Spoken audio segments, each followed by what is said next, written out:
Hi, everyone. I'm Mark Cheverton, and I'm going to be your instructor for Precalculus this semester. And as I hope you're aware, this is an online course. If you're not aware, you're going to be in a big surprise.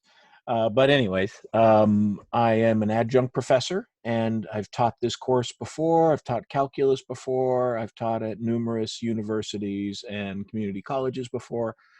My background is I taught 15 years teaching high school physics and AP physics and calculus and all that kind of good stuff. Then I worked for 15 years in industry working as a research physicist for GE. And I've since left that position. And now I'm working as a full-time author and I write books for middle school kids. So if you look me up on Amazon, you'll find me pretty easily. But I also am, again, back in the classroom teaching at Siena College. And so I'm teaching your online course this semester. So this should be fun. Um, I'm going to have office hours twice a week, and you can see the dates of those in the syllabus. And you should always feel free to come to office hours because rarely do people come. And I'm usually sitting there, playing solitaire or something and waiting for somebody to show up to ask questions. And then surprisingly enough, when we get to the test, there's a lot of questions and you could have asked them before you came. I did last semester, I taught calculus in the business department and we obviously went online as everybody did.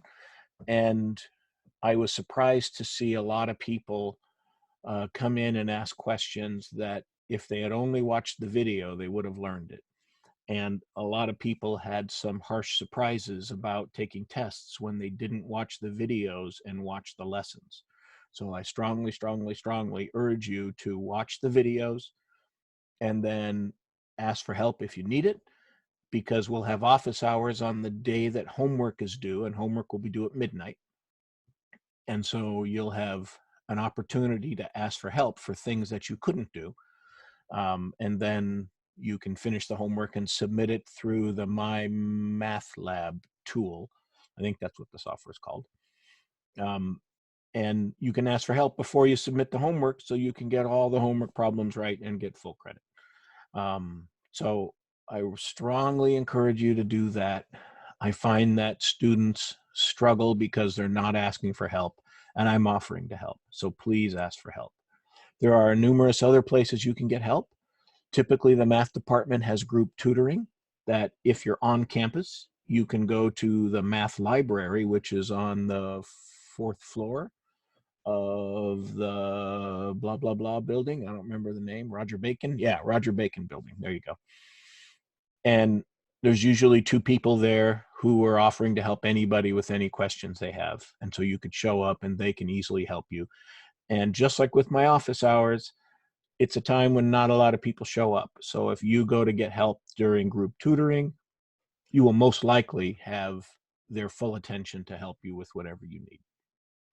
You can also contact the SACE office, which if you go onto the Siena website and you type in tutoring, you can find the SACE student.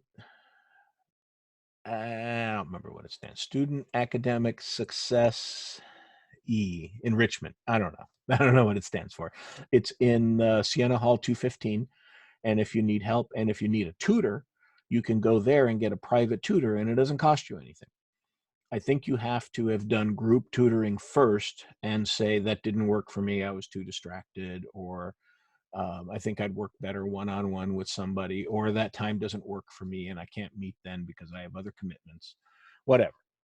You can make up some reason to say that um, you need a private tutor and you can get a private tutor and you can have them once a week or something for the whole semester. I don't know what the limitations are. You got to go talk to Siena Hall 215 and ask them how that works. But they're offering to give you a tutor. And so if you're struggling and you're having trouble, get a tutor. Make it easy. There's no reason why anybody needs to get a D or an F in this class because there's too many ways you can get help. If you don't ask for help, then you're kind of getting what you are asking for. So if you need help, please, please, please ask. And I will try to make myself available. If you're not available during office hours, maybe we can find a time that can work for us. I can't guarantee that I'm available because I also work now. in addition to writing. And I can put my writing stuff aside for you, but I can't put my job aside for you. And so I need to be able to do that and work, and we'll find a time to help you, but it's going to be hard. So please take advantage of office hours if you can. I think that's about it. You can reach me through Siena email, mcheverton@siena.edu. And I always answer my emails. So please ask if you need help, if you have an emergency, if whatever. Reach out. Communicating is better than not communicating. And I think it's going to be a great semester. And I usually have a lot of success with students who are trying and who are doing the homework and are reading the book. So if you do those things, I'm going to say read the book. I know how hard it is to read a math book. But if you go through and you look at the examples, that's going to help you a ton. And if you watch the videos, you know what? If you listen to the teacher teach, you're going to learn something. So you should watch the videos and watch them all the way through. And you should just not stare at the screen, but you should take notes. Let me tell you about the brain. The brain has two sides to it, the left side and the right side. And the right side is more conceptual and theoretical, and the left side is mechanical and physical. And if you put information in both sides of your brain, you're going to remember it. So if you listen and watch the video, you're putting the information in the right side of your brain.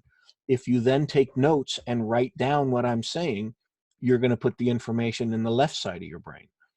And then you would have put it in both hemispheres of the brain. Your retention is going to be millions of times better. I make that number millions up. I don't really have any idea how much the retention is better. A ton of research has gone into this, and I bet if you really wanted to find that number, you could. So please take notes. Use those notes during the tests. I wish I could say you can't use notes during a test because I want to know what you remember, but being online, that's impossible. So obviously you're going to use your notes on the test. So you should take notes and take nice, clean notes that you can look at and see what you need to do. If you have any questions, please reach out. Please send me an email, and I will be happy to help wherever I can. Thanks. Bye.